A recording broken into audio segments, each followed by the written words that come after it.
The knock came at twilight. Not the hurried rap of a neighbor seeking borrowed flour. Not the firm authority of the postman delivering another stack of condolence letters to the widows down the lane. This knock was different. 3 soft strikes against the weathered oak door, almost hesitant, as if the hand behind them might retreat at any moment. Carenza Whitford set down her quill, a single drop of ink blooming across the unfinished sentence she had been crafting.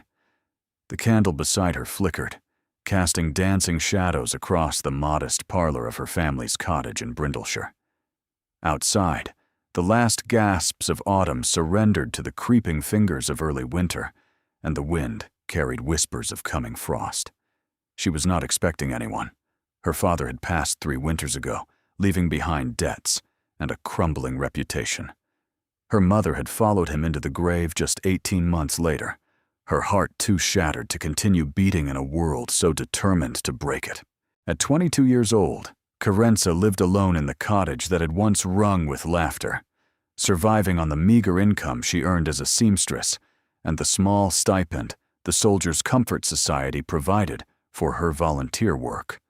53 letters. That was how many she had written to a man she had never met.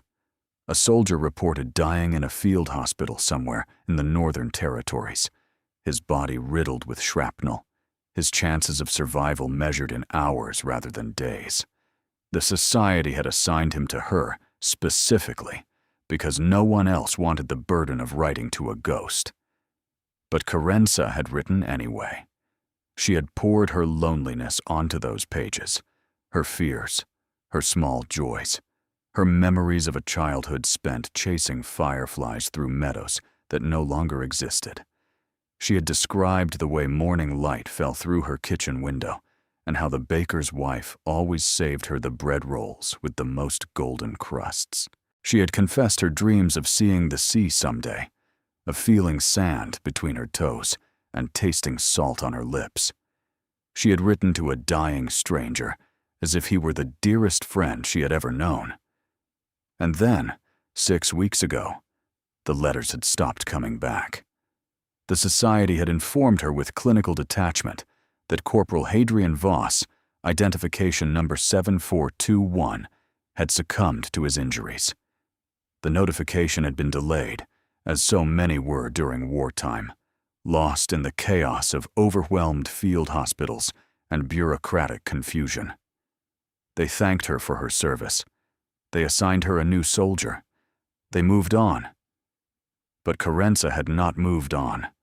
She still dreamed of the words he had sent her in return, written in a hand that trembled but never faltered. He had called her letters a lifeline.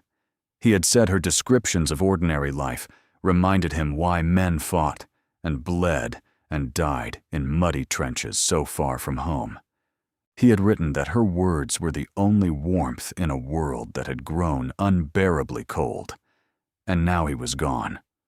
Or so she had believed. The knock came again. Carenza rose from her chair, smoothing the front of her faded dress, suddenly aware of the ink stains on her fingers and the loose strands of chestnut hair escaping her braid.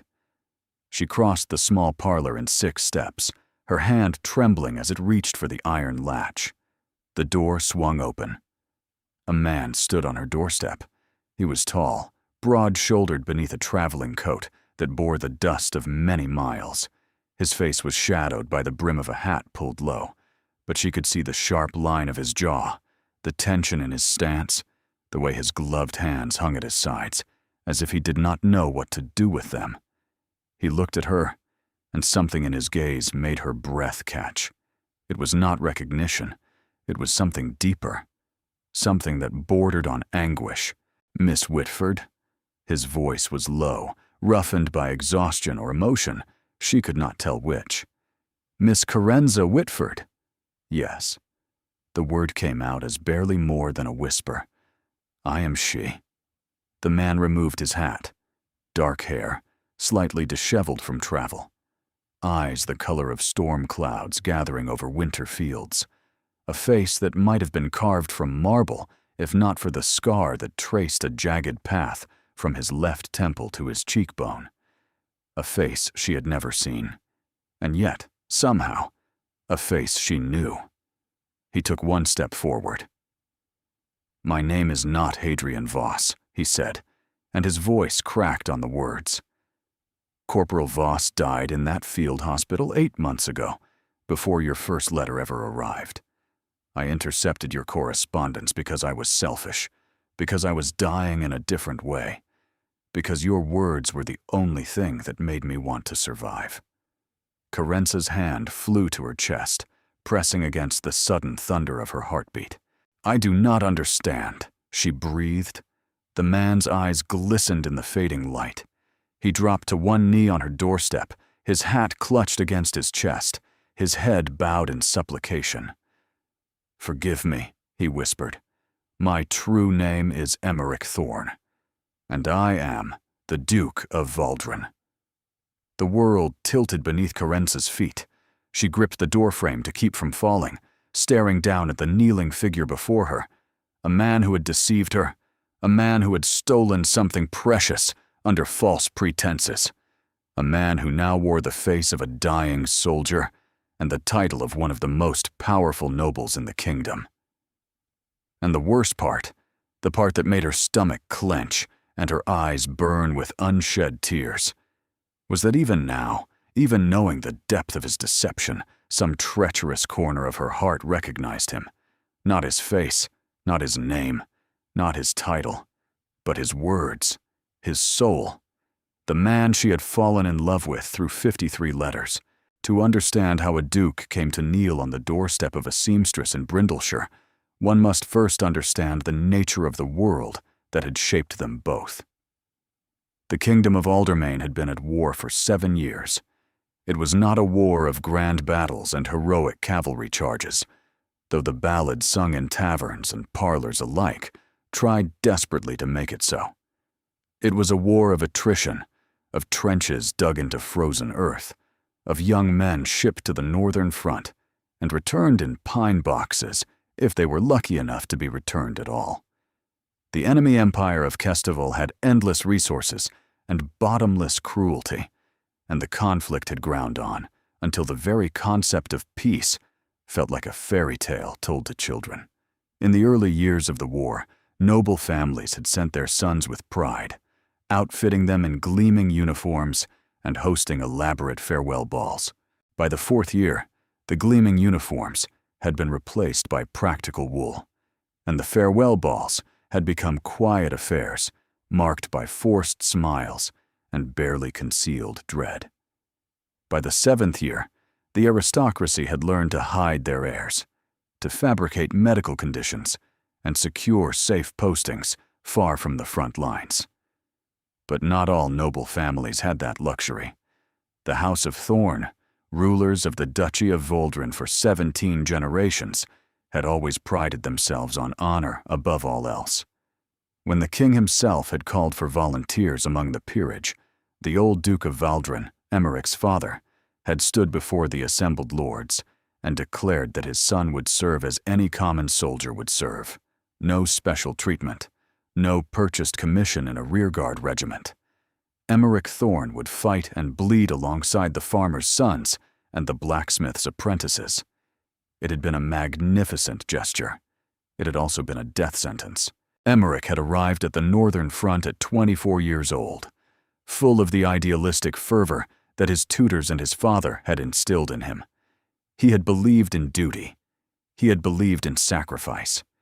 He had believed that war, however terrible, held a kind of noble purpose that would forge him into the leader his duchy needed. That belief had lasted approximately 3 days. The reality of war was nothing like the poems. It was mud and blood and the screams of men whose bodies had been torn apart by weapons designed by brilliant minds for the sole purpose of destruction. It was watching friends die in your arms. It was killing other men who were just as frightened as you were, whose only crime was being born on the wrong side of a border drawn by kings who would never set foot on a battlefield. By the end of his first month, Emmerich had stopped believing in anything at all. He fought because fighting was what soldiers did. He survived because survival was an instinct that could not be reasoned away. But the man who had ridden north with dreams of glory was gone, replaced by a hollow shell that went through the motions of living without truly being alive. And then the shrapnel had found him.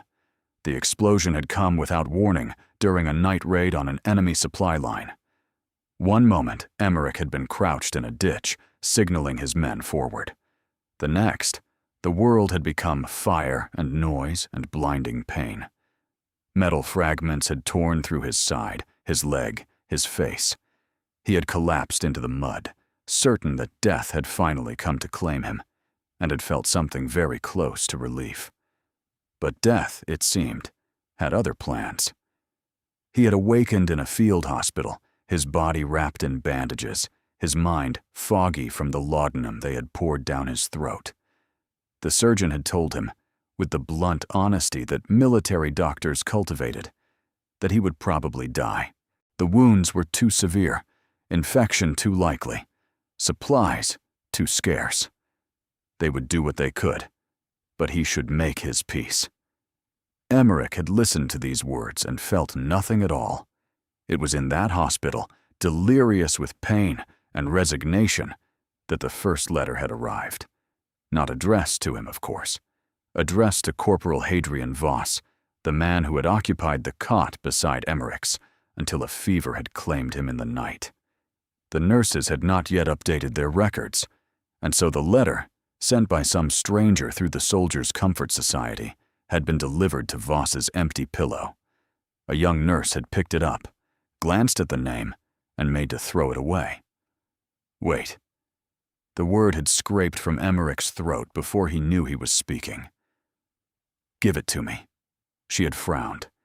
It is not addressed to you, sir. Voss is dead. He has no one to read it, and I have no one to write to me. It was the truth. His father had forbidden any correspondence that might reveal Emmerich's location or condition, terrified that enemies of their house might use the information. His mother had died years ago. He had no siblings, no betrothed, and no close friends who had survived the war's endless hunger. He was utterly alone. The nurse had hesitated, then pressed the letter into his bandaged hand. It cannot hurt anything now, I suppose, she had murmured, and walked away. Emmerich had opened the letter with trembling fingers. The handwriting was neat and feminine, the paper simple but clean. The words were addressed to a stranger, offering comfort and companionship to a wounded soldier the writer had never met. But there was something in those words, some quality of genuine warmth and unguarded honesty, that pierced through the numbness Emmerich had wrapped around his heart. The letter was from a woman named Carenza Whitford, and it was the most beautiful thing Emmerich had ever read. He had known even then that what he was about to do was wrong. Hadrian Voss was dead. The letter was not meant for Emmerich. If he responded, he would be perpetuating a lie, stealing something that did not belong to him. But Emmerich Thorn, Duke of Valdren, heir to one of the oldest noble houses in Aldermain, was also a man who had lost everything except the will to draw breath. And so he had picked up a pen, and he had written back.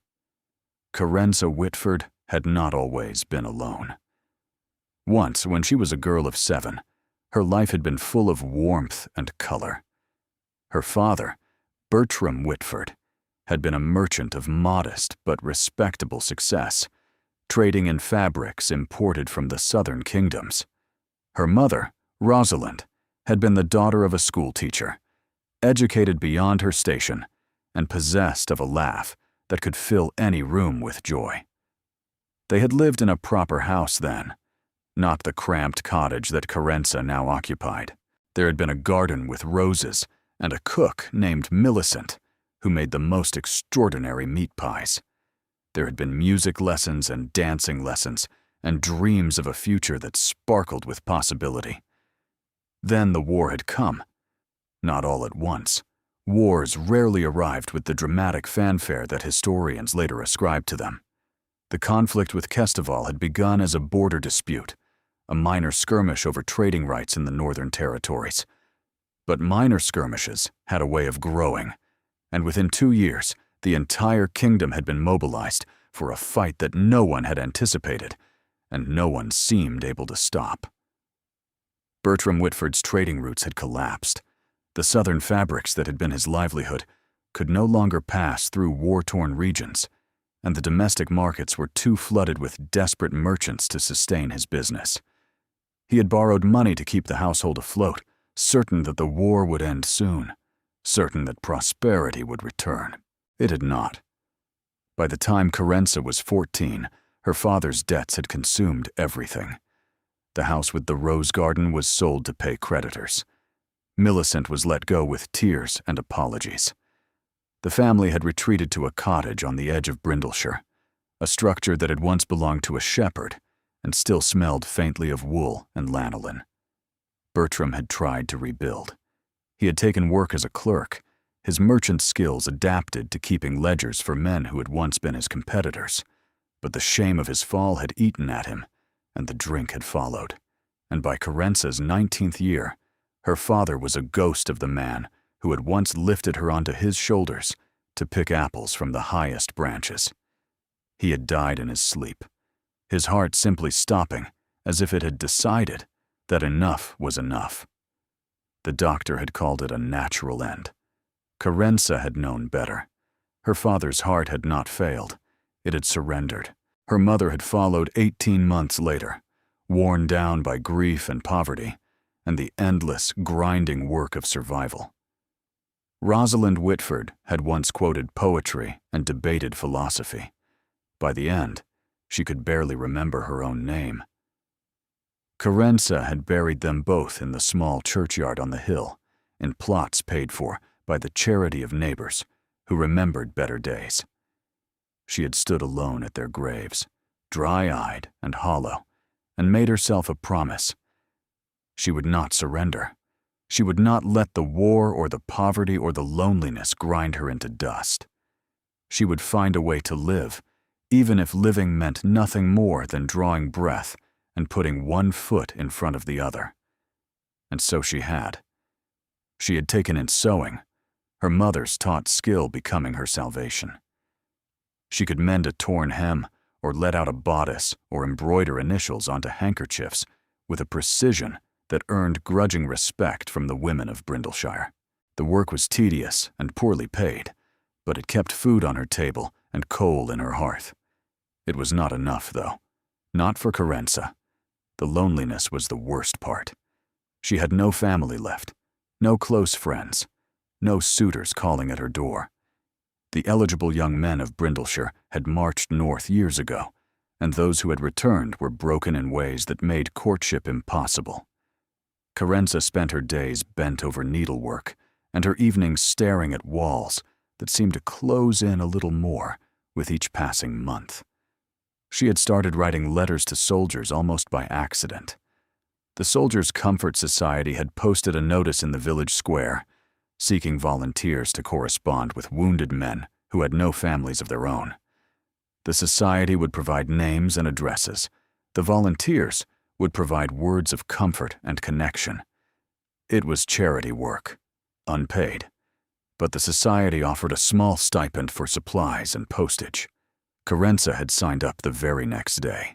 Her first assigned soldier had been a young man from the eastern provinces, barely 18, who had lost his leg to infection. She had written to him for 3 months before receiving word that he had recovered enough to return to his family. Her second had been an older sergeant who had lost his sight in a gas attack.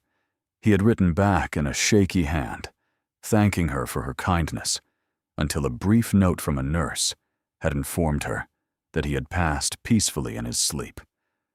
By the time Hadrian Voss's name had appeared on her assignment sheet, Carenza had grown accustomed to loss.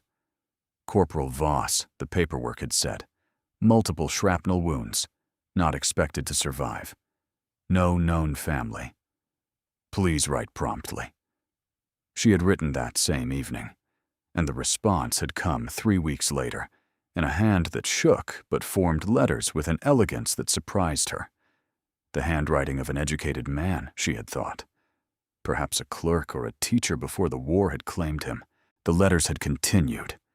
Week after week, month after month, Carenza had poured herself onto those pages, and the man who signed himself as Hadrian had poured himself back. They had shared stories and fears and dreams. They had debated the merits of different poets and argued about whether cats or dogs made better companions. They had confessed secrets that neither had ever spoken aloud to another living soul. Carenza had described the ache of watching her parents wither and die. Hadrian had described the horror of watching friends torn apart by artillery fire. She had admitted that she sometimes wondered if she would spend the rest of her life alone. He had admitted that he sometimes wondered if he deserved to survive when so many better men had not. They had found each other in the space between words. And Carenza, despite every rational voice warning her against such foolishness, had fallen in love.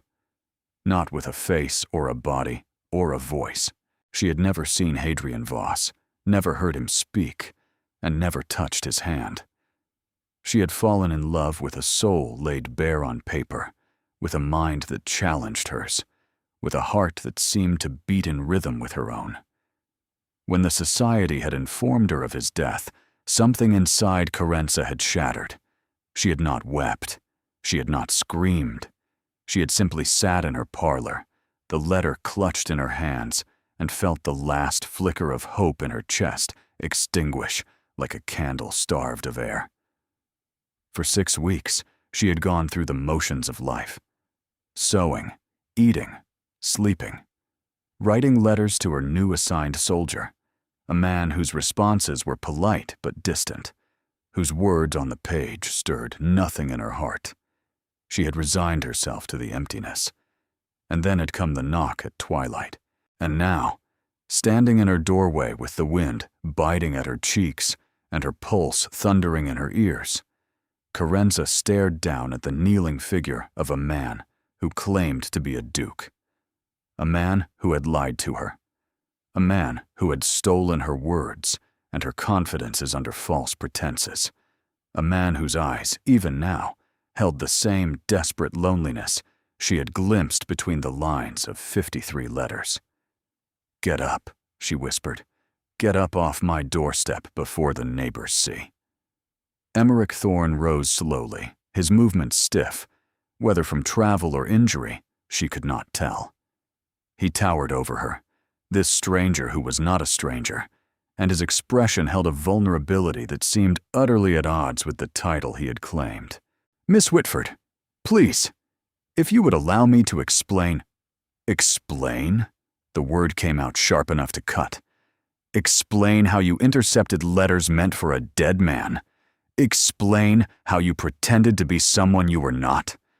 Explain how you let me believe I was writing to a dying soldier when you were actually— what? Amusing yourself? Playing some cruel game? No." His voice cracked. "Never that. I swear to you, on everything I hold sacred, it was never a game." "Then what was it?" He opened his mouth to answer. And that was when Carenza noticed the blood seeping through the side of his coat. "You are bleeding." The words fell from Carenza's lips before she could stop them, her anger momentarily displaced by the practical instincts that had kept her alive through years of solitary survival. She had seen blood before, had cleaned wounds, and stitched torn flesh when neighbors could not afford a doctor. The dark stain spreading across Emmerich's coat was unmistakable. He glanced down as if noticing it for the first time. "It is nothing," he said, though his voice had grown thinner. "An old wound that reopened during the journey. I have ridden 3 days without proper rest." "3 days?" Carenza's brow furrowed despite herself. "From where?" "From Valdrin. From my estate." He swayed slightly, catching himself against the doorframe. "I could not wait any longer. I had to see you. I had to tell you the truth before—" He did not finish the sentence. Carenza stood frozen in the doorway, caught between the fury that still burned in her chest and the undeniable reality that the man before her was injured and exhausted, and quite possibly on the verge of collapse. Every rational thought screamed at her to slam the door in his face, to let him find his own way to a surgeon, to wash her hands of this deception and the deceiver who had perpetrated it. But Carenza Whitford had never been very good at listening to rational thoughts. "Come inside," she heard herself say, "before you bleed to death on my doorstep, and I am forced to explain your corpse to the constable." She stepped back, holding the door open, and after a moment's hesitation, Emmerich Thorne crossed the threshold into her home. The cottage felt smaller with him in it. He seemed to fill the modest parlor simply by existing, his presence too large for a space designed for solitary living. Carenza gestured toward the worn armchair by the hearth, and he lowered himself into it with a grimace that he could not quite conceal. "Remove your coat," she ordered, already moving toward the small cabinet where she kept her medical supplies. "And your waistcoat. I need to see the wound. Miss Whitford, truly, it is not necessary. You have lied to me for nearly a year." She did not turn to look at him as she gathered clean cloths and the jar of salve she made from herbs gathered in the meadow. "The least you can do is allow me to ensure you do not die before I have finished being angry with you." A sound escaped him that might have been a laugh if it had not been so laden with pain. "That is fair," he admitted. When she turned back, he had shed his coat and was struggling with the buttons of his waistcoat, his fingers clumsy with exhaustion. Carenza set down her supplies, and without asking permission, moved his hands aside and unfastened the buttons herself. The intimacy of the action struck her only after it was done, her fingers brushing against the fine fabric of his shirt, close enough to feel the heat radiating from his body. She stepped back quickly, her cheeks flushing. "The shirt as well," she said, her voice carefully controlled. "At least enough to expose the wound." Emmerich complied, pulling the shirt free from his trousers and lifting it to reveal his side. Carenza drew in a sharp breath. The wound itself was not as severe as she had feared, a gash perhaps 4 inches long that had clearly been stitched at some point and had torn partially open. But it was not the fresh injury that stole her composure. It was the landscape of scars that surrounded it. His torso was a map of violence. Raised white lines crisscrossed his ribs, where shrapnel had torn through flesh. A puckered circle near his hip marked where something, a bullet perhaps, had entered and been removed. Burns climbed his left side, the skin permanently discolored and textured like melted wax. These were not the marks of a single injury. These were the accumulated wounds of a man who had spent years in the hell of the Northern Front. The man she had imagined as Hadrian Voss, dying quietly in a hospital bed, had been a convenient fiction. The reality was far worse. "The explosion," Emmerich said quietly, watching her face. "And what came before? And what came after? War is not kind to those who survive it." Carenza forced herself to move, to dip a cloth in the basin of water she had prepared, to begin cleaning the reopened wound with hands that trembled only slightly. "You should have died," she said, the words coming out harsher than she intended. "I know." His voice was barely above a whisper. "I should have died a dozen times over. I wanted to, for a while. After the explosion, when they told me I would probably not survive the week, I felt relieved. I thought the war had finally found a way to end, at least for me." Her hand stilled on his skin. "What changed?" "Your letters." The words hung in the air between them, heavy with meaning. "The first one arrived the morning after Hadrian Voss died," Emmerich continued. "I was delirious with fever, certain each breath would be my last. And then this nurse handed me an envelope addressed to a dead man, and I opened it because I had nothing left to lose. And I read your words and—" He paused, struggling to find language adequate to the memory. "You wrote about the light in your kitchen," he said finally. about how it fell through the window at a certain angle in the morning and turned everything golden. Such a small thing. Such an ordinary thing. But I had not thought about light or gold or ordinary mornings in so long that I had forgotten they existed. Your letter reminded me that somewhere, far from the mud and the blood and the screaming, there was a woman watching sunlight through a window and finding beauty in it. Carenza pressed the cloth harder against his wound, using the task to anchor herself. So, you stole a dead man's correspondence because you liked my description of sunshine? I stole a dead man's correspondence because I was drowning, Emmerich said, and there was no self-pity in his voice, only the flat honesty of a man stating an undeniable truth. And your words were the only rope anyone had thrown me in years. She finished cleaning the wound in silence, applied the salve with careful fingers, pressed a fresh bandage against his side, and wrapped it in place with strips of clean linen. When she was done, she stepped back and turned away, unable to look at him any longer. "You should have told me," she said to the wall. "You should have told me who you were. I know. I mourned you." Her voice cracked. "When the society told me Hadrian Voss was dead, I mourned you. I wept for a man I had never met, a man who never existed, while you were— what? Recovered? Returned to your grand estate? Living your life as a duke while I grieved over an empty grave? No."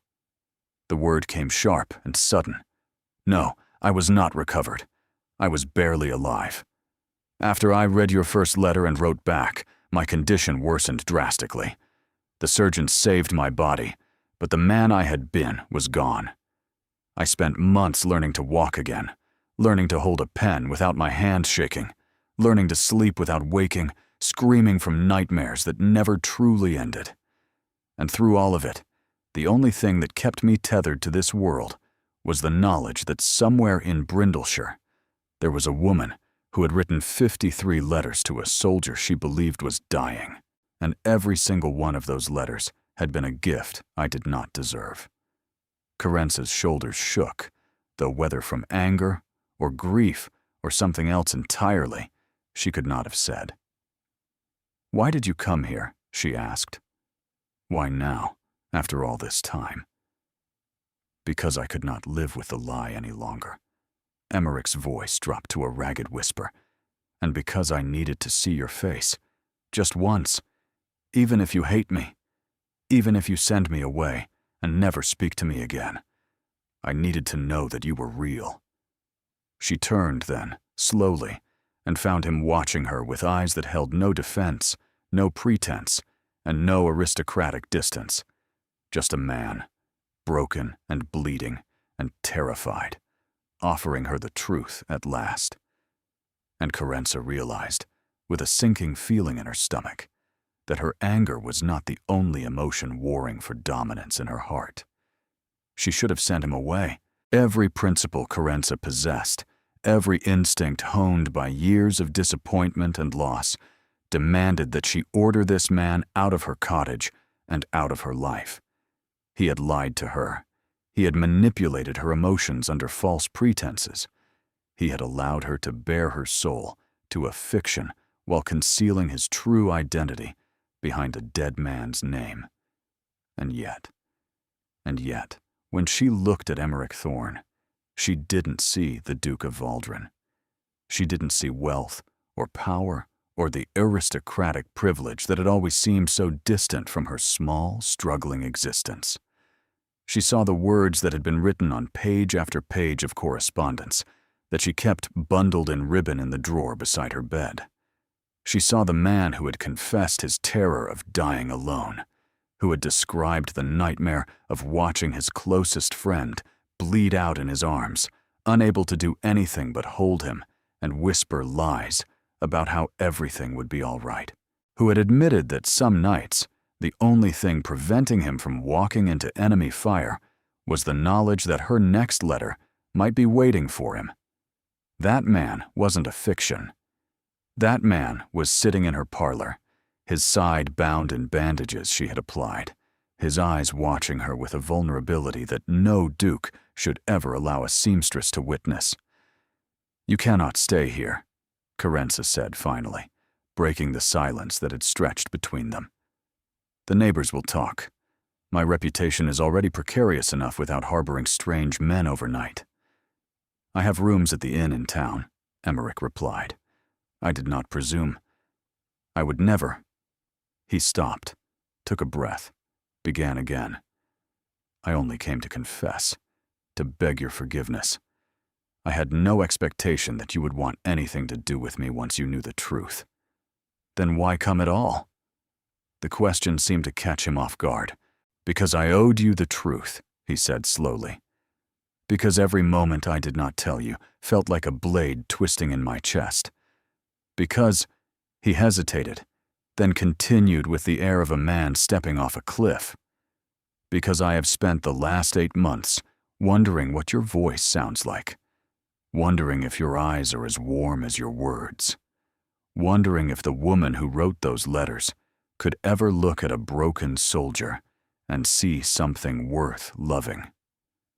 Carenza felt her lungs tighten. "I am not a soldier," she reminded him. "You are a duke. Whatever you imagined between us, whatever connection you thought we shared through letters, it cannot exist in the real world. People like you do not marry people like me. They do not even acknowledge people like me in public.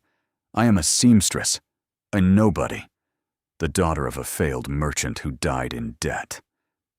"I know who you are." Emmerich's voice was steady despite the pain that still tightened his features. "I know everything you told me in your letters, and I know everything you did not tell me that I read between the lines. I know that your father's failure was not your fault, and I know that your mother's death left a wound that has never fully healed. I know that you are lonely and proud and stubborn, and far too intelligent for the life circumstances have forced upon you." He leaned forward in the chair, wincing at the pull on his injured side. "I also know that you are the only person in the world who has ever seen me clearly. Not the Duke of Waldron. Not the heir to an ancient house. Me. The man who is terrified of the dark because it reminds him of the trenches. The man who cannot hear thunder without flinching. The man who has spent his entire life being told what he should be, while never being asked what he wanted to be. And what do you want to be?"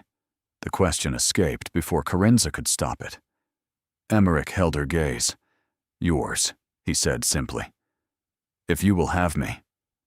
The word landed like a stone dropped into still water, sending ripples through everything Carenza thought she knew about the world and her place in it. She turned away sharply, pacing to the window, staring out at the darkened lane beyond her cottage. "You do not know me," she said to the glass. "You know the version of me that existed on paper, the version that had time to consider her words, to craft her sentences, to present herself in the best possible light. The real Carenza is not nearly so eloquent. She is impatient and quick-tempered and prone to saying things she regrets." "I know." She could hear the smile in his voice. "You told me as much in your 31st letter. The one where you described losing your temper with the baker's wife and spending the rest of the day mortified by your own behavior." Carenza closed her eyes. Of course he remembered. Of course he had memorized her letters just as she had memorized his. "This is madness," she whispered. "Yes," Emmerich agreed. "It is absolute madness. A duke pursuing a seamstress because she wrote him letters that saved his life. It is the sort of thing that only happens in fairy tales, and I stopped believing in fairy tales somewhere around my 3rd month in the trenches." "Then why?" "Because you are real." His voice dropped to something barely above a breath.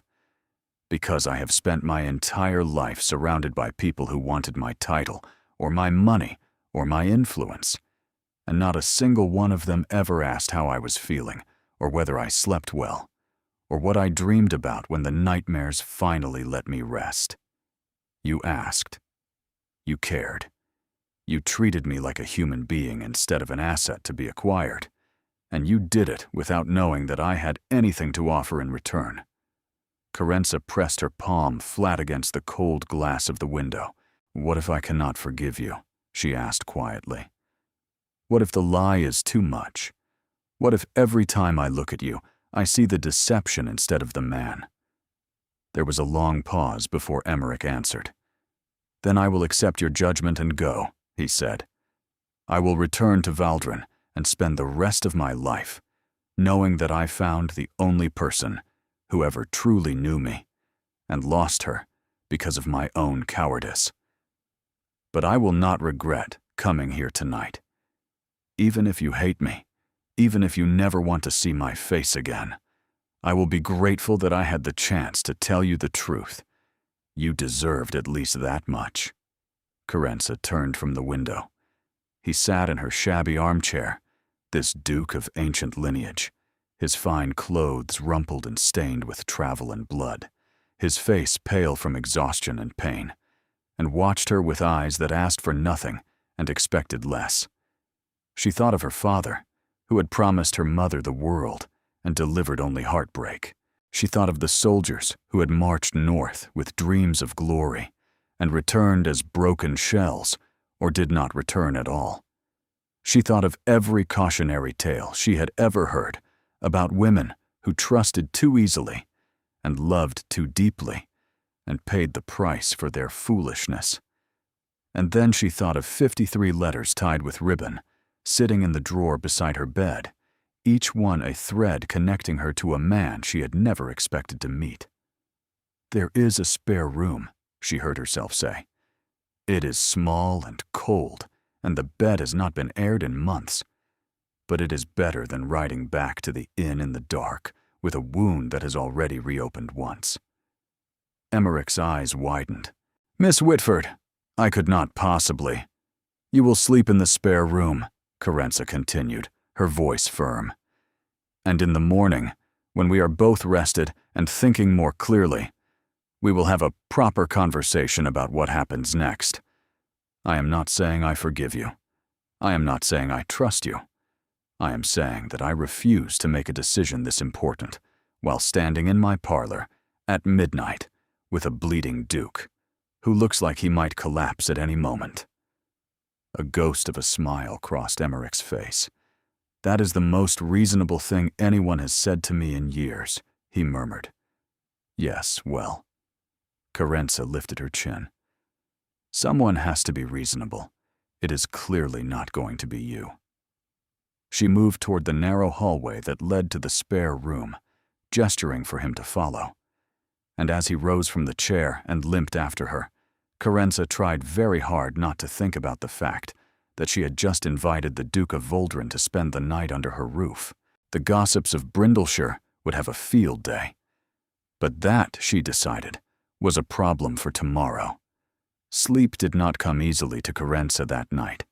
She lay in her narrow bed, staring at the ceiling, acutely aware of the presence in her spare room just 12 feet away.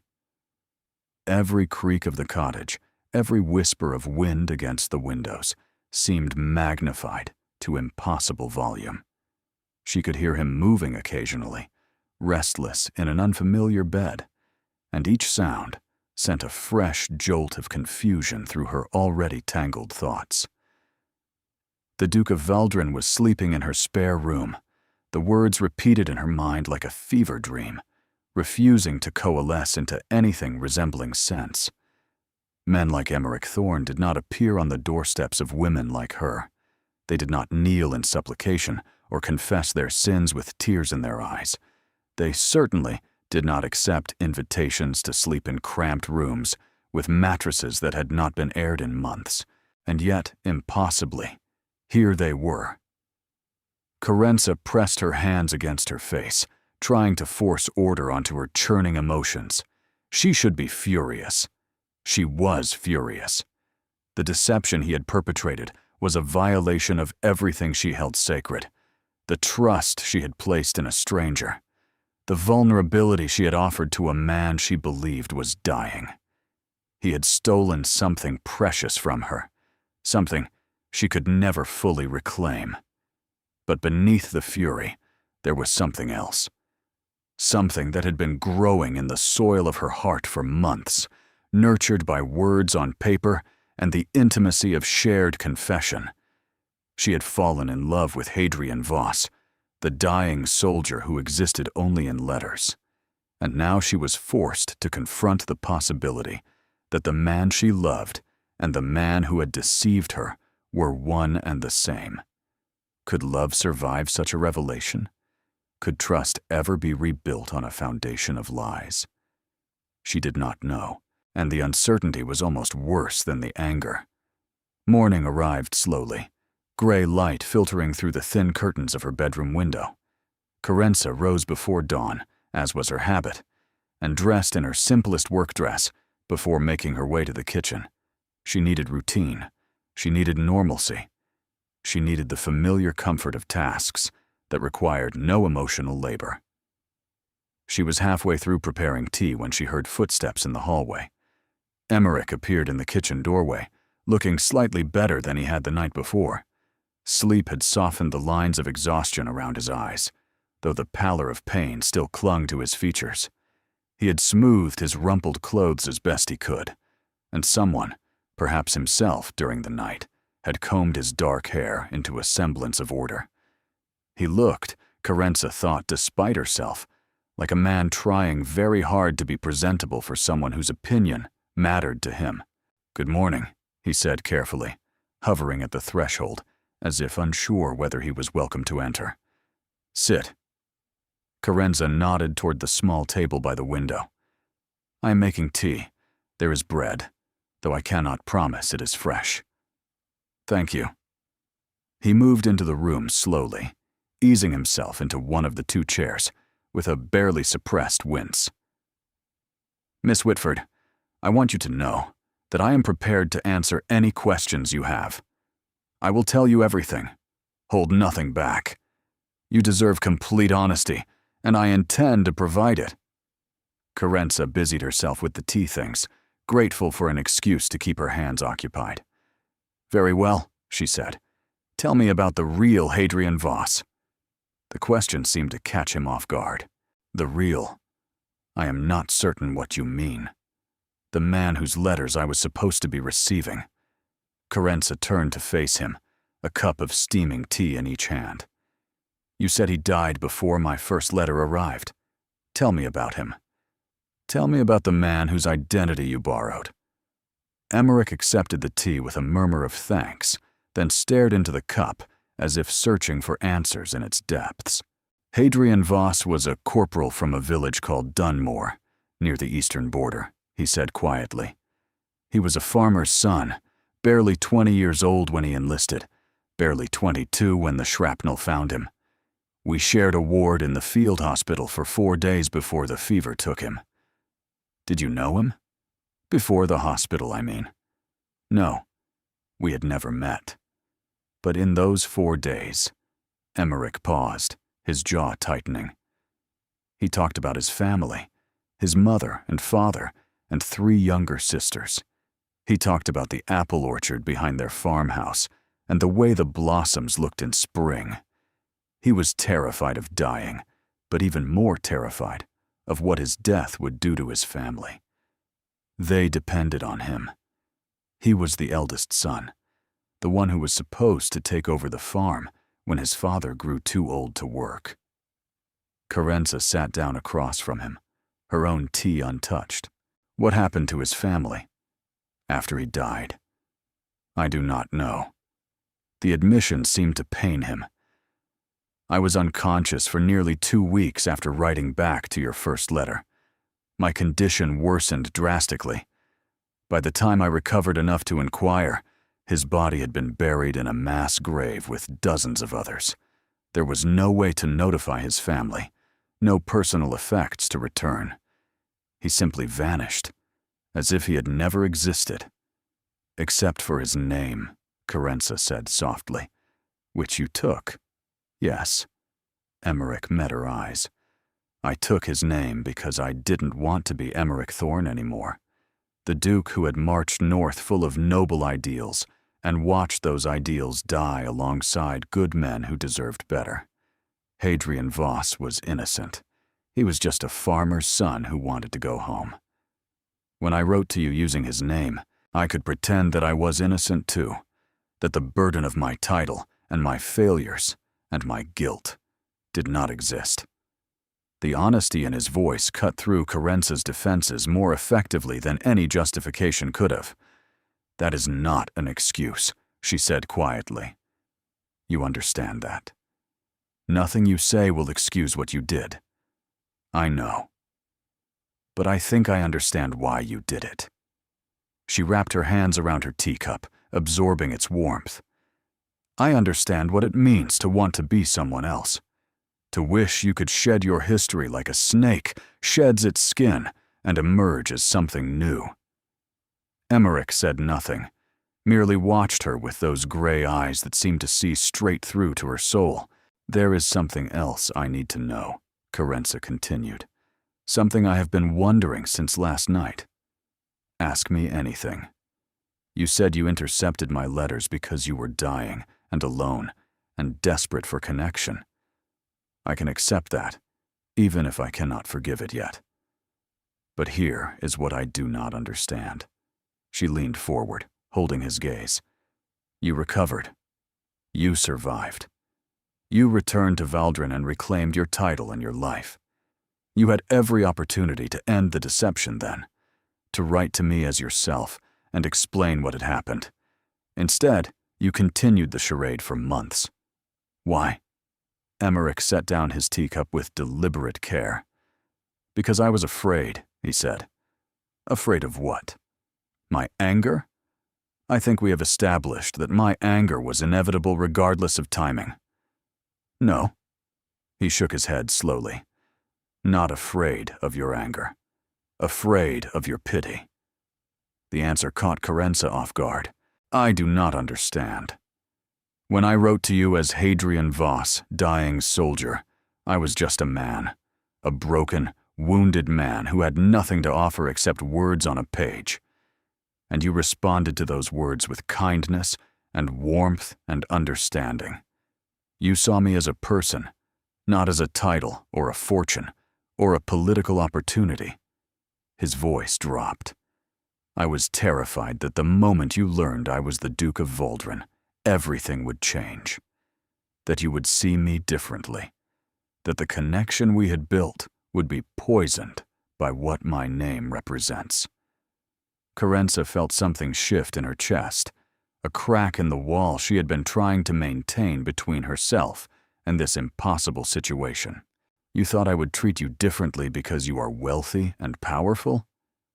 Everyone treats me differently because I am wealthy and powerful." The bitterness in his tone was unmistakable. "People who despised me yesterday become my dearest friends when they learn my title. People who ignored me suddenly hang on my every word. The world bends itself around a duke in ways that make it impossible to know what is genuine and what is performance." He looked at her, and for a moment, the mask of aristocratic composure slipped entirely. "You are the only person who has ever known me without knowing what I am worth," he said, and I was not ready to give that up. The kitchen fell silent except for the soft crackle of the fire and the distant call of morning birds outside the window. Carenza stared at the man across from her, this duke who had deceived her, and this stranger who knew her better than anyone alive, and felt the ground beneath her certainties begin to tremble. She had planned to send him away this morning. She had planned to deliver a firm but dignified rejection, to wish him well and close the door on this chapter of her life forever. But plans, she was beginning to realize, had very little power against the chaos of the human heart. "I cannot promise you forgiveness," she said at last, "and I certainly cannot promise you trust. But I am willing to continue this conversation, provided you answer one more question honestly." "Anything." "What do you actually want from me, Emmerich Thorn?" She used his real name deliberately, watching the way it landed on his features. Not the pretty words about seeing your face or knowing I was real. I want the truth. What do you want from a seamstress in Brindleshire that you cannot find among the noblewomen who must be lining up to marry a duke?" He held her gaze without flinching. "I want to know if what I feel when I read your letters is real," he said. "I want to know if the woman I fell in love with through words on paper exists in flesh and blood. And if she does, if she can look at me knowing everything I have done and everything I am, I want to spend the rest of my life proving that I am worthy of her." Carenza felt her heart stutter against her ribs. It was madness. It was impossible. It was everything she had ever dreamed of, and everything she had ever been warned against, and she had absolutely no idea what to do about it. The days that followed existed in a strange suspension between reality and dream. Emmerich did not leave Brindleshire. He had intended to, or so he claimed, once their morning conversation had concluded. He would return to the inn, he said. He would give her space to think. He would wait for her decision, with whatever patience he could muster. But then his wound had reopened again while rising from the table, blood seeping through the fresh bandages, and Carenza had insisted he remain until it healed properly. It was practical, she told herself. Sensible. She was simply ensuring that a man did not bleed to death because of her stubbornness. It had nothing to do with the way her heart lifted each time she saw him sitting by her hearth. 3 days passed, then 4. Emmerich's wound began to knit itself together under Carenza's careful ministrations, and still he did not leave. They fell into a rhythm that felt both foreign and achingly familiar, as if they had been sharing this small cottage for years instead of days. He helped her with tasks she had not asked him to help with, chopping wood for the fire, even though the effort clearly pained him, carrying water from the well at the edge of her property, small domestic labors that a duke had no business performing, and yet he performed them without complaint, as if manual work was a novelty he had been denied too long. And they talked. Not about the deception, not at first. They talked about the same things they had written about in their letters, but now, with the added dimension of voice and expression, and the subtle language of the body. Emmerich described the estate at Voldren, the rolling hills and ancient forests, and the crumbling tower where he had played as a child.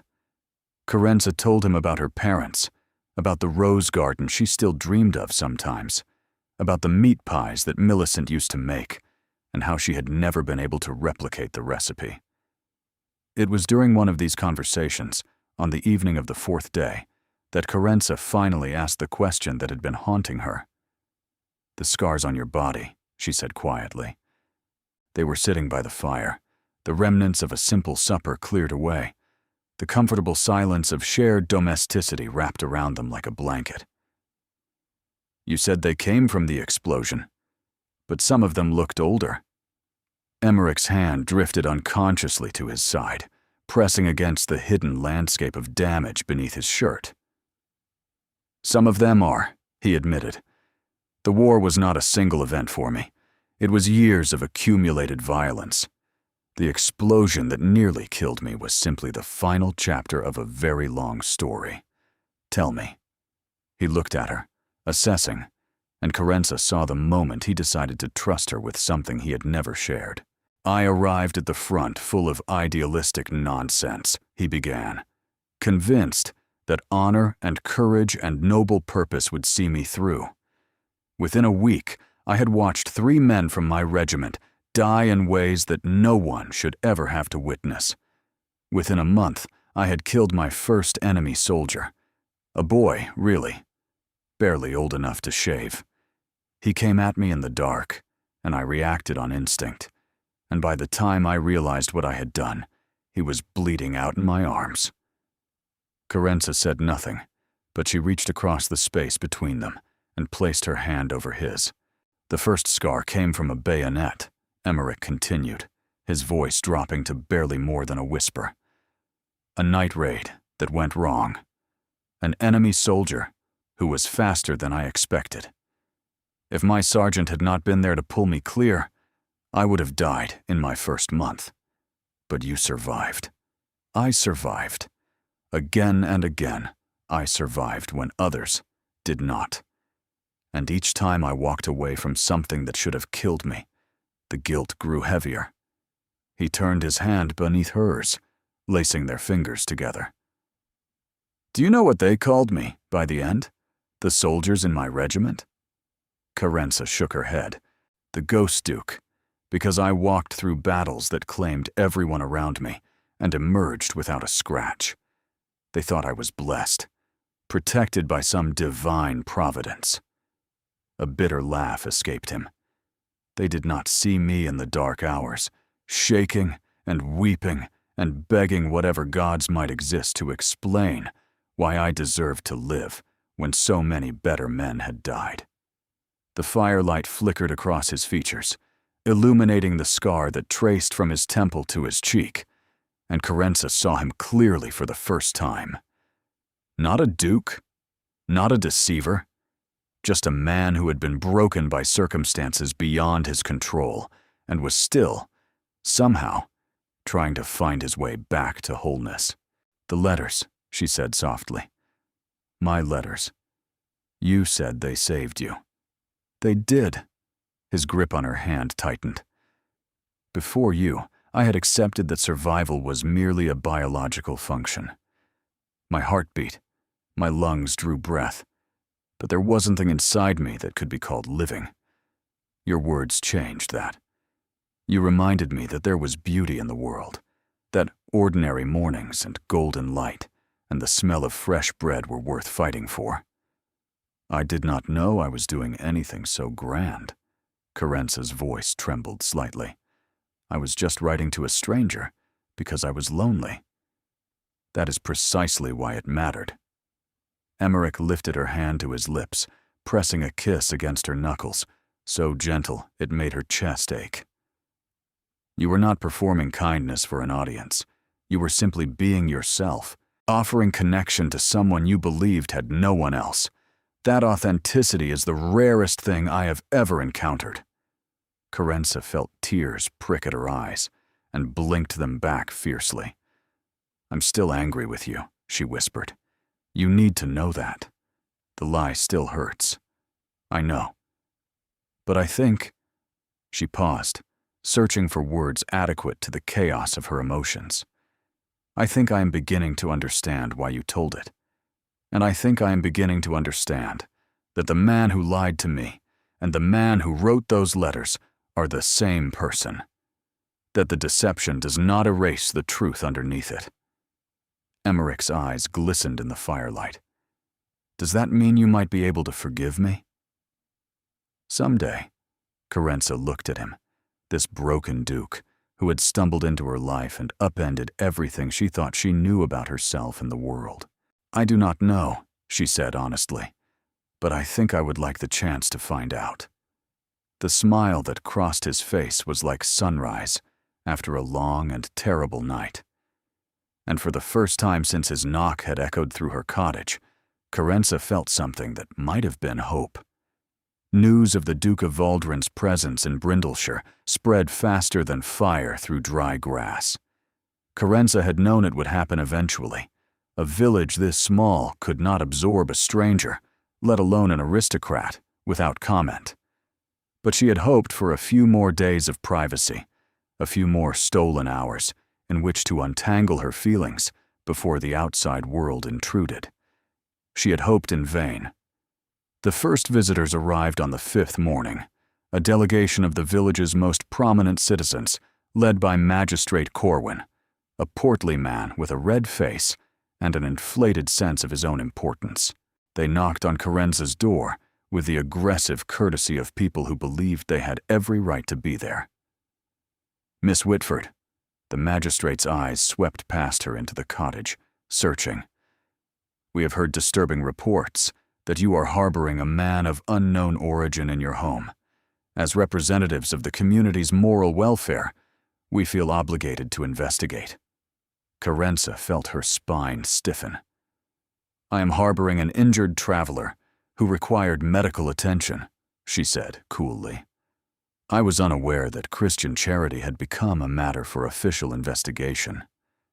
Christian charity does not typically involve unmarried women sheltering strange men under their roofs. The magistrate's tone dripped with insinuation. The reputation of this village is no concern of yours regarding my household?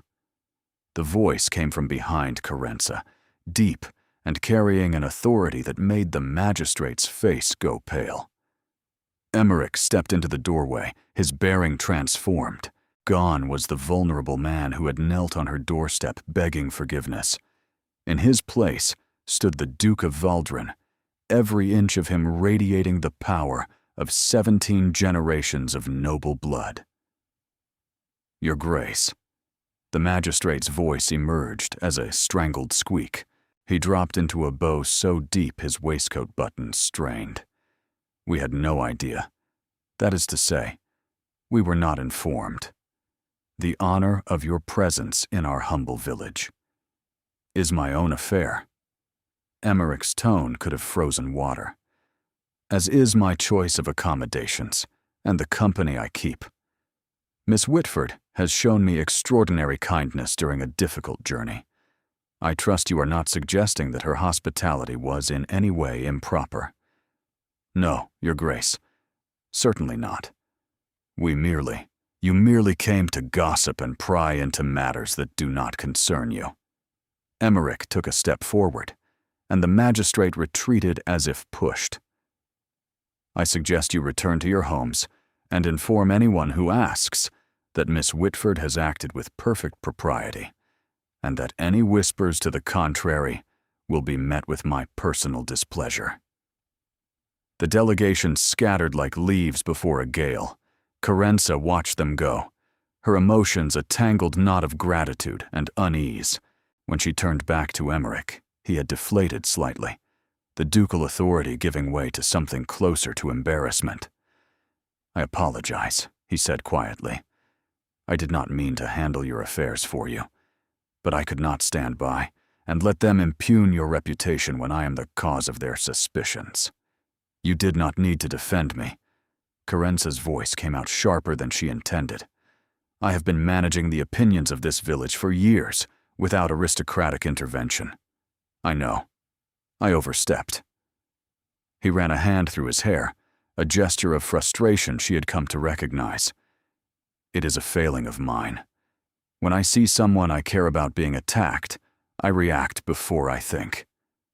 Someone I care about. The words hung between them, and Carenza felt the balance of power shift in a way she had not anticipated. In their letters, they had been equals, two lonely souls reaching across the void. But in the real world, he was a duke, and she was a seamstress, and that gap could be bridged only if he chose to bridge it. She had assumed, without quite realizing it, that his title gave him all the power in their relationship. But watching him now, she understood something crucial. He needed her approval more than she needed his protection. Sit down, she said, gesturing toward the kitchen table. We need to talk about what happens next. Emmerich obeyed, settling into a chair with the wariness of a man who sensed he was about to face judgment. Carenza sat across from him, folding her hands on the table. You cannot stay here indefinitely, she said. Even with your intervention today, the gossip will continue. Within a week, every tongue in Brindleshire will be wagging about the seamstress and the Duke. My livelihood depends on the goodwill of this community. I cannot afford to become a scandal. I understand. His voice was carefully controlled. I will leave today, if that is what you wish. That is not what I said. Carenza held his gaze. I said you cannot stay here indefinitely. I did not say I wanted you to leave. Hope flickered in his eyes, quickly suppressed. Then what do you want? It was the same question she had asked him, turned back on her like a mirror reflecting truths she had not yet acknowledged. I want time, she said slowly. Time to know you as you actually are, not as the fiction you created. Time to determine whether what I feel is real or simply the echo of something that never existed. She paused, gathering her courage. I want you to return to Valdren, to resume your life and your duties, and I want you to write to me, not as Hadrian Voss, as yourself. Emmerich leaned forward. You want to begin again? I want to see if we can build something true on the foundation of something false. Carenza's voice trembled slightly despite her efforts to control it. Your letters made me fall in love with a stranger. Perhaps your letters can make me fall in love with the real man instead. The silence stretched between them, taut with possibility. And if I agree? Emmerich asked quietly.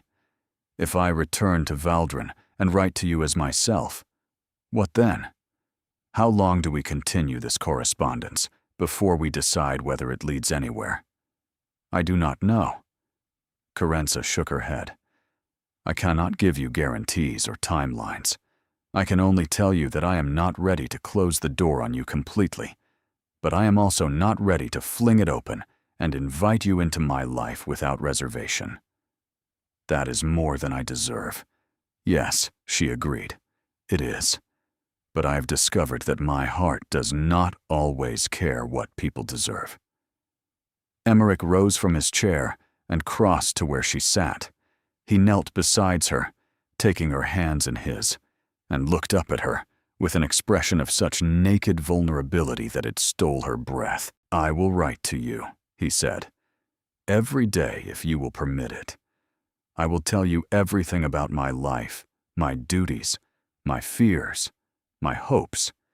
I will hold nothing back. And when you are ready, if you are ever ready, I will return to Brindleshire and ask you the question I am desperate to ask you now. What question?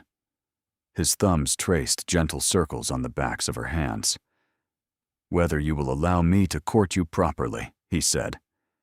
As Emmerich Thorne, Duke of Valdren, pursuing Carenza Whitford, the woman who saved his life with nothing but words and kindness. Carenza felt warmth spill from her eyes and trace down her cheeks. Ask me again when you have earned the right, she whispered. I will spend every moment until then trying to earn it. He raised her hands to his lips and kissed them, first one and then the other, with a tenderness that made her heart crack open.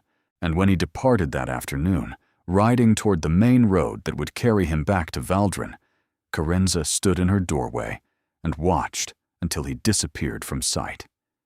She did not know if she would ever see him again.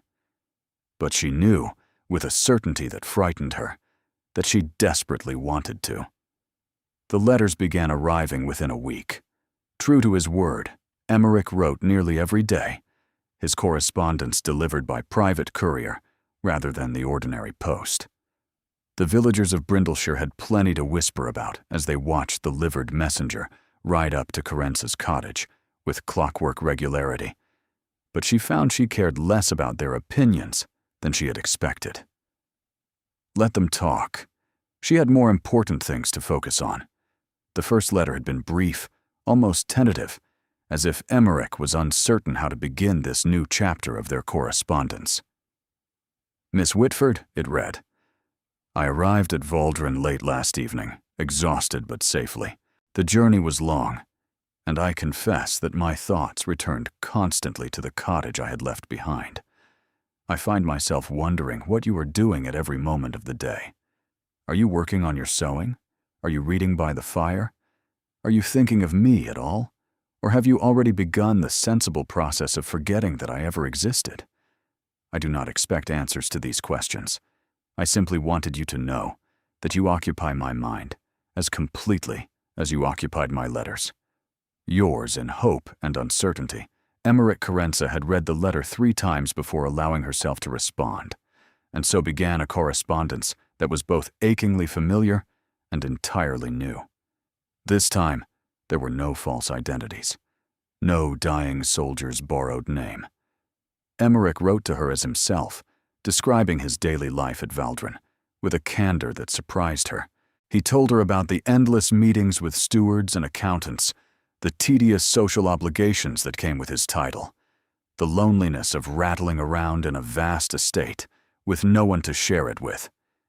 He told her about the nightmares that still plagued him, the way certain sounds or smells could transport him instantly back to the trenches. He told her about the guilt he carried for the men who had died under his command, the faces that visited him in the dark hours when sleep refused to come. And he told her about his growing feelings for her, expressed with a directness that made her pulse quicken. "I think about you constantly," he wrote in his 15th letter. "Not the idealized version of you that I constructed during our first correspondence, but the real woman I met in Brindleshire, the one who bandaged my wounds with steady hands and sharp words, the one who refused to let me collapse on her doorstep despite having every reason to slam the door in my face, the one whose anger is as genuine as her compassion, whose strength is matched only by her vulnerability. That woman haunts me in ways I cannot fully express." Carenza wrote back with equal honesty, sharing the details of her own small life. The clients who commissioned her sewing, the neighbors who had begun treating her with a new and unsettling deference since word spread of her connection to a duke. The way she caught herself smiling at nothing when his letters arrived, and the way she scolded herself afterward for behaving like a lovesick girl. "I do not know what I feel," she confessed in one letter. "When I read your words, my heart tells me that you are the same man I fell in love with through 53 letters addressed to a stranger. But my mind reminds me that you lied, that you created a fiction and allowed me to invest my emotions in it. How do I reconcile these truths? How do I trust my heart when it has already proven itself capable of loving a mirage?" His response came 3 days later. "You cannot trust your heart," he wrote. "Not yet. Hearts are foolish things, easily deceived and often mistaken. What you can do is trust time. Trust the accumulation of days and letters and small revelations that add up to something resembling truth. I am not asking you to love me now. I am asking you to give me the chance to prove that the man you loved in those 53 letters was not a fiction, but simply a version of myself that I was too afraid to claim openly. I am still that man. I have simply stopped hiding behind a dead soldier's name." The letters continued through the winter months. As the snow fell and the roads grew treacherous, the courier still appeared faithfully at Carenza's door.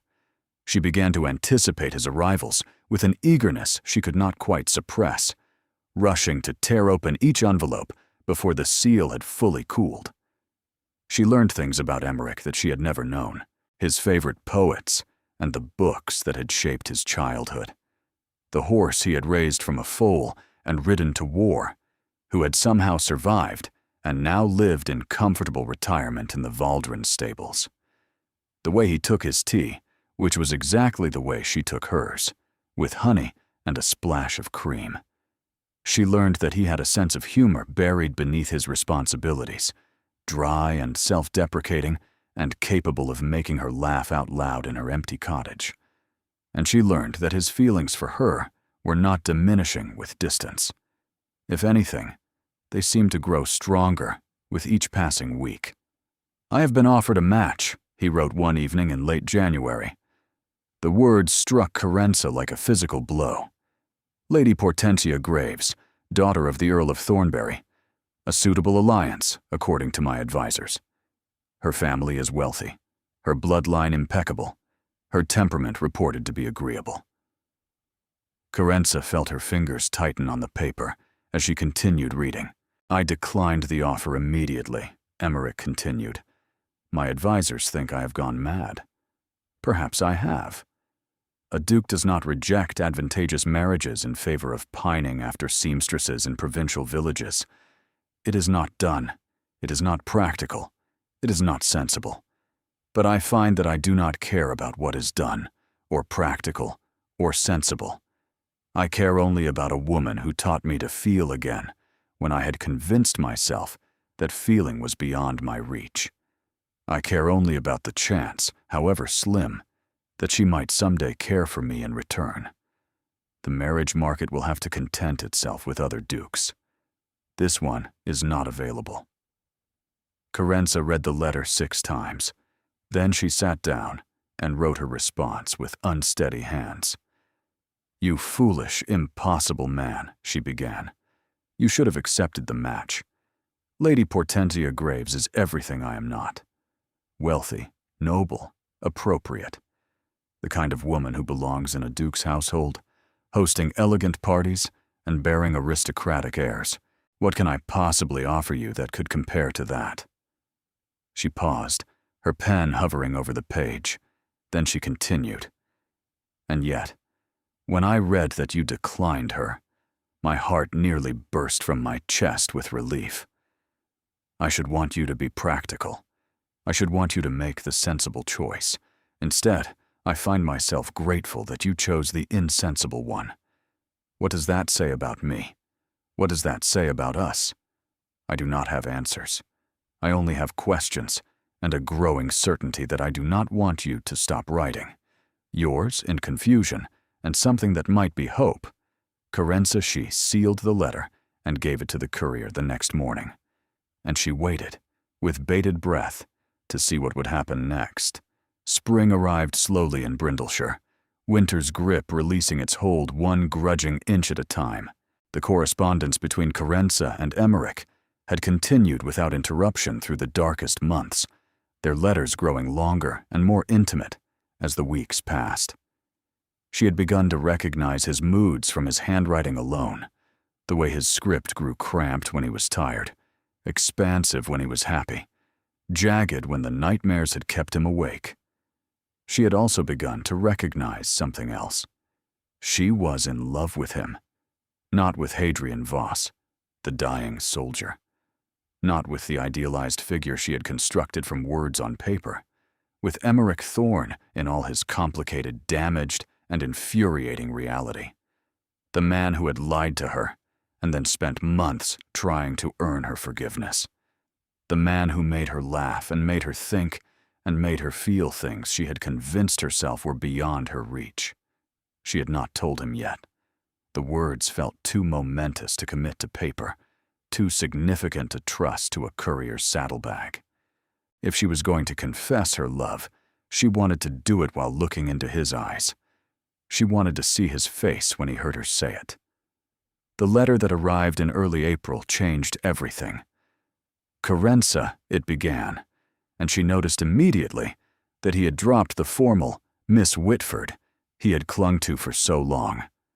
"I am coming to Brindleshire. I know you asked for time, and I have tried to give it to you. But something has happened that cannot be explained in a letter. Something that requires me to see you in person. Please do not be alarmed. I am not ill, nor is anyone at Voldrin in danger. But there is a decision I must make, and I cannot make it without knowing where you stand. I will arrive within the week.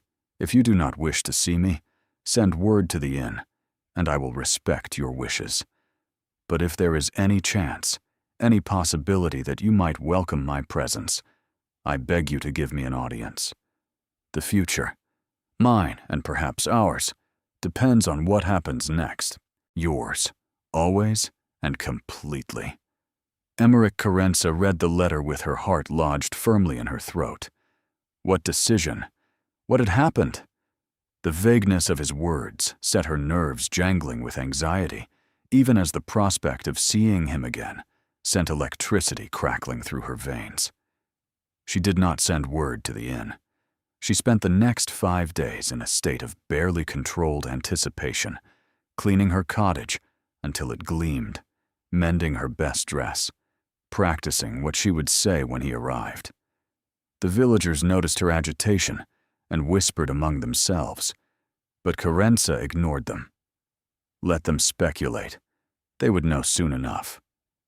He arrived on a Tuesday afternoon, riding the same horse he had described in his letters, the war veteran who had carried him through hell and somehow emerged intact. Carenza watched from her window as he dismounted, her heart pounding so loudly she was certain he must be able to hear it. When she opened the door, He was standing on her doorstep just as he had been 6 months ago, but everything about him was different. He held himself with more confidence, his eyes clear and steady, his face no longer marked by the exhaustion and pain that had characterized their first meeting. He looked healthy. He looked hopeful. He looked like a man prepared to fight for what he wanted. "Miss Whitford." His voice was warm but formal, respectful of the boundaries they had established. "Thank you for seeing me. You said there was something you needed to tell me." Carenza stepped aside to let him enter. Something that could not wait for a letter. "Yes." He moved into her parlor, and she noticed the tension in his shoulders, the way his hands clenched and unclenched at his sides. "May I sit?" She gestured toward the chair by the hearth, the same chair where she had bandaged his wounds half a year ago. He sat, and she took the chair across from him, her spine straight, her hands folded in her lap. "Tell me," she said. Emmerich took a deep breath. "The king has offered me a position," he said. "An ambassadorship to Kesteval, a chance to help negotiate the peace treaty that will finally end this war." Carenza's eyes widened. That is an extraordinary honor." "It is. And it would require me to leave Aldermain for at least 2 years, possibly longer. The negotiations will be complex, the work demanding. I would be living in a foreign court, surrounded by former enemies, trying to build a peace that has eluded diplomats far more skilled than I. Then you must accept." The words came out steady, despite the way her heart was cracking. "You cannot refuse such an opportunity. The good you could do, the lives you could save by ending this war." "I know." Emmerich's eyes never left her face. "But there is a complication." "What complication?" "You." The word hung in the air between them. "I cannot accept this position without knowing where we stand," Emmerich continued. "If I go to Kesteval, I may not return for years. The distance between us, already significant, would become nearly insurmountable. Letters would take months to arrive, if they arrived at all. Whatever we have been building through our correspondence would face a test that might prove too great to survive." Carenza's throat tightened. "What are you asking me?" "I'm asking if you will wait for me." His voice dropped to barely above a whisper. "I am asking if what you feel for me is strong enough to endure years of separation and uncertainty. And if it is not, if you cannot make that promise, then I am asking you to tell me now, so that I can make my decision with clear eyes. And if I say no," Carenza forced the question past her lips, "if I tell you that I cannot promise to wait, will you refuse the ambassadorship?" Emmerich was silent for a long moment. "I do not know," he admitted. "Part of me wants to say yes, that I would throw away any opportunity if it meant keeping you. But I have seen what this war has done to our kingdom, to its people, to young men like Hadrian Voss, who marched north and never came home. If there is a chance I can help end that suffering, do I have the right to refuse?" "No." Carenza shook her head. "You do not, and I would never ask you to. Then what is your answer?" She rose from her chair and crossed to where he sat. He looked up at her, vulnerable and hopeful and terrified all at once, and Carenza felt the last of her resistance crumble into dust. "My answer," she said softly, "is that I have spent the last 6 months falling in love with you, not with Hadrian Voss, not with the Duke of Waldron, with you, Emmerich Thorn, the man who lied to me, and then moved heaven and earth to make it right. The man who writes letters that make me laugh and cry in equal measure. The man who refused an advantageous marriage because he could not forget a seamstress in a provincial village." Emmerich's breathing faltered. "My answer," Carenza continued, "is that I will wait for you. Not because you have asked me to, but because I cannot imagine a future that does not include you in it. Go to Kesteval. Negotiate your peace treaty. Save as many lives as you can. And when you are finished, come back to me." He rose from the chair, bringing them face to face, close enough that she could see the moisture glistening in those gray eyes that held gathering storms. "I love you," he said, the words emerging raw and unguarded. "I have loved you since your first letter, and I will love you until my last breath." "Then we are in agreement," Carenza whispered, "because I love you too." He kissed her then, for the first time, his hands cupping her face with a tenderness that made her heart ache. It was not the passionate embrace of novels and fairy tales. It was something quieter, deeper, and more profound. A promise sealed in the press of lips, a vow spoken without words. When they finally separated, both breathing unsteadily, Emmerich rested his forehead against hers. "I will write to you every day," he said, "even if the letters take months to arrive. Even if you do not receive them until I am already on my way home. I will write, and I will count the days until I can return to you." "And I will wait," Carenza replied, "for as long as it takes." The wedding took place 3 weeks before Emmerich's departure for Kesteval. It was not the grand affair that society expected of a duke's nuptials. There were no 100 guests in silk and diamonds, no cathedral festooned with flowers, no week-long celebration of aristocratic excess. Instead, there was a small chapel in Brindleshire, half filled with villagers who had known Carenza all her life, and a handful of Emmerich's closest associates who had made the journey from Waldron. Carenza wore a dress of pale blue silk, commissioned from the finest seamstress in the region, which happened to be herself.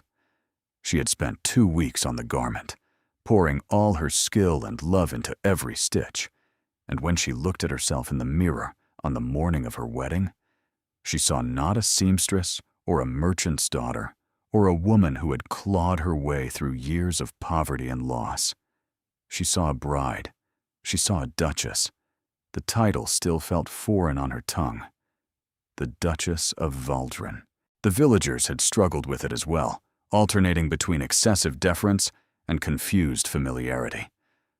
Old Mrs. Pemberton from the bakery still called her Carrie Dear when they met in the lane, while Magistrate Corwin bowed so deeply each time he saw her that she feared for his back.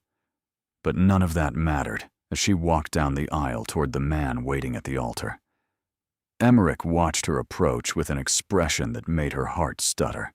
He looked almost unbearably handsome in his formal attire, but it was not his appearance that stole her breath. It was the way he looked at her, as if she were the only person in the world, as if the chapel and the guests and the priest had all faded into irrelevance. He looked at her the way he had written about her in his letters, like she was a miracle he did not deserve. The ceremony passed in a blur of sacred words and exchanged vows. When the priest pronounced them husband and wife, Emmerich kissed her with the same tender intensity he had shown on the day he declared his love, and Carenza felt joyful tears trace down her cheeks. Happy tears, for once. Tears that spoke of a future she had never dared to imagine. The reception was held in the village inn, the largest space available, and the celebration lasted well into the evening. Carenza danced with her new husband, then with his steward, then with 3 separate villagers who had known her since childhood, and still could not quite believe that little Carrie Whitford had married a duke. Through it all, she kept glancing at Emmerich, and each time she found him already watching her, his eyes soft with an emotion that needed no words. They departed that night for Waldron, where they would have 2 weeks together before duty called him away. The journey was long, and Carenza dozed against her husband's shoulder in the carriage, lulled by the rhythm of the wheels and the warmth of his body beside her. She woke as they crested the final hill, and her lungs forgot their purpose. Waldron spread before them in the moonlight, a vast estate of rolling hills and ancient forests, and a manor house that seemed to have grown from the earth itself. It was beautiful and intimidating and utterly foreign, a world away from the cramped cottage where she had spent so many lonely years. "Welcome home," Emmerich murmured against her hair. Home. The word wrapped around her heart like a blessing. The 2 weeks that followed were the happiest of Carence's life. She explored the estate with Emmerich at her side, learning the names of servants and the history of rooms and the stories behind the portraits that lined the gallery walls. She met his horse, the war veteran, and fed it apples, while Emmerich watched with undisguised adoration. She learned what it meant to be loved completely, without reservation or condition. And then the day of his departure arrived. They stood together in the courtyard as dawn broke over the hills, his traveling cases loaded onto a wagon, his escort waiting at a respectful distance. Carence had promised herself she would not cry, but the promise shattered the moment she looked into his eyes. "I will come back to you," Emmerich said, cupping her face in his hands. "No matter how long it takes, no matter what obstacles arise, I will come back." "I know." Her voice trembled despite her best efforts. "I have faith in you. Write to me. Every day. Tell me everything. The small things. The ordinary things. The way the light falls through the windows, and whether the cook's bread has too much salt. I want to know every detail of your life, so that when I close my eyes in some foreign palace, I can imagine myself beside you." Carence managed a watery smile. "I will write until my hand cramps and my ink runs dry. And then I will find more ink and keep writing." He kissed her then, deep and desperate, and full of all the words they had no time to say. When he pulled away, his eyes were bright with unshed tears. "I love you, Carence Thorne. I love you, Emmerich." He mounted his horse, his movements stiff with reluctance. The escort formed up around him, and with a final look over his shoulder, a look that promised everything, he rode away.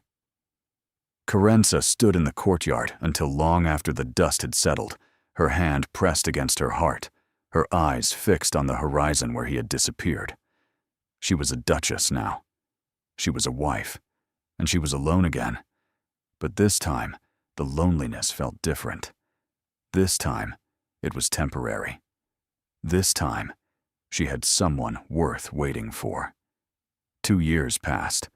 They were not easy years.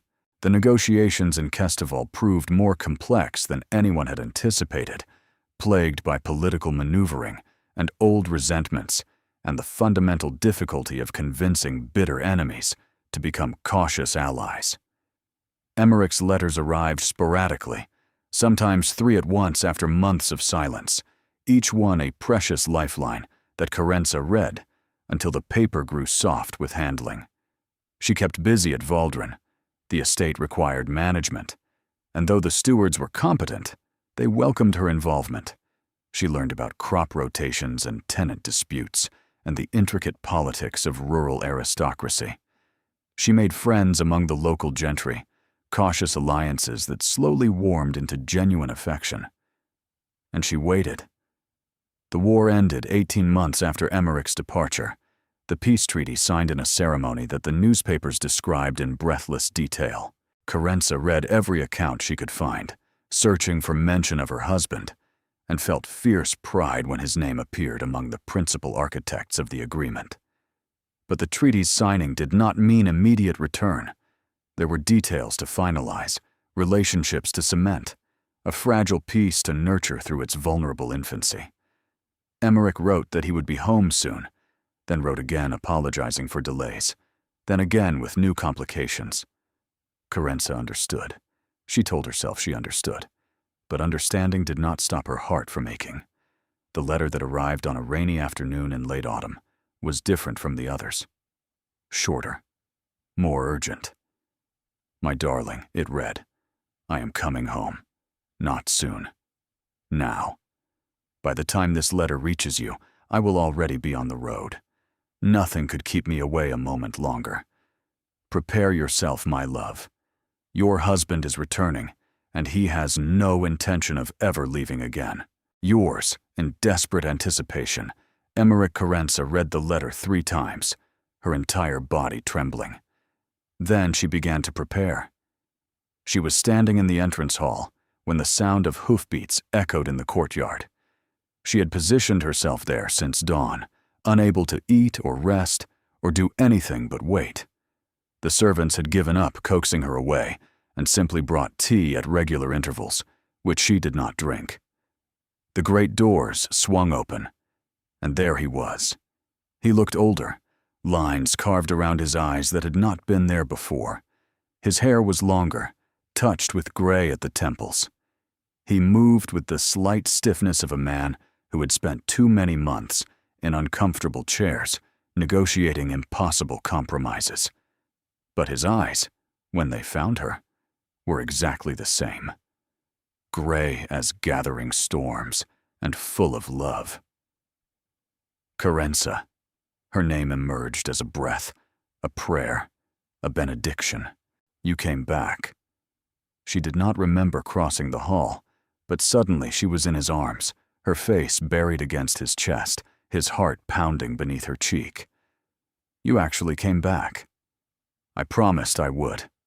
His voice was rough with emotion. I have never broken a promise to you. I never will.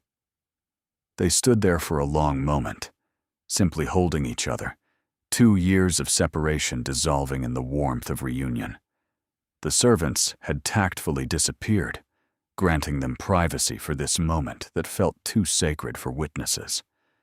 When Carenza finally pulled back to look at him, she saw tears on his cheeks.